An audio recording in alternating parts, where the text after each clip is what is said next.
I feel like it's not necessarily that people are like gay, straight, man, woman. Like I think there are things in between, and I think there are ambiguities, and I think it's and also I think it's about a fluidity. It's about a possibility to be multiple things, to be more than one things. Like I could like yeah, I have other videos of me with with the shorter hair and like not kind of prettied up, you know what I mean? And I can look that way, but I can also look this way. You know, I can wear different clothes.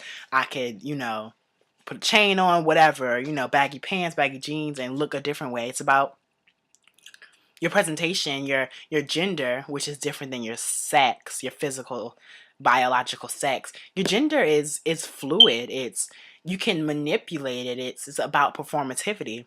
If you um if you read Judith Butler's Gender Trouble, one of the main points in her book, or one of the things that's quoted a lot, it's her point about gender performativity, and like her basically her thing was that like gender is a performance. No one's like authentically 100% male, masculine. I mean, no one's 100% feminine, and we see these things all the time. You know what I mean? We see it in hip hop. The posturing, masculinity, the homophobia, the sexism, the cars, the money. That's kind of like a posturing to make one more masculine in this normative sense, because that's the way masculinity is interpreted. That's like a paradigm of masculinity. So they're enhancing that. If they were men, this is the point. Listen, if they were men and men are masculine, then why do you have to try to be masculine?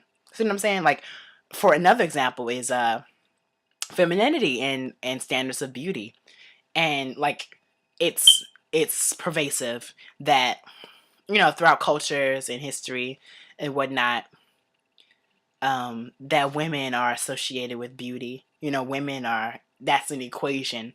Women and beauty are one and the same. That's a standard. You know what I mean?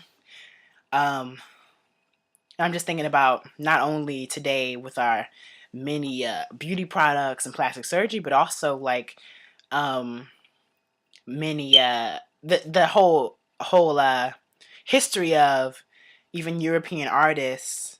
I read an article about this, about just the use of the female body, painting the female body, like the birth of Venus, which depicts a nude woman, and that's been so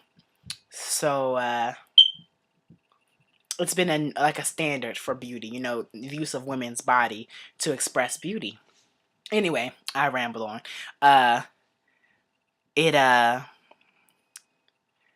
You also have people like Heidi Montag, who's been in the news like a little while ago, who is just it's just a perfect example of female gender performativity, because she feels like she has to get 10 surgeries in one day in order to sell herself and be sell herself as a woman. You know what I mean? I think it's really interesting. You know what I mean? Because she was already what? She was like 21 or something like that when she got the surgeries. Around that, she was young, and like she was pretty before.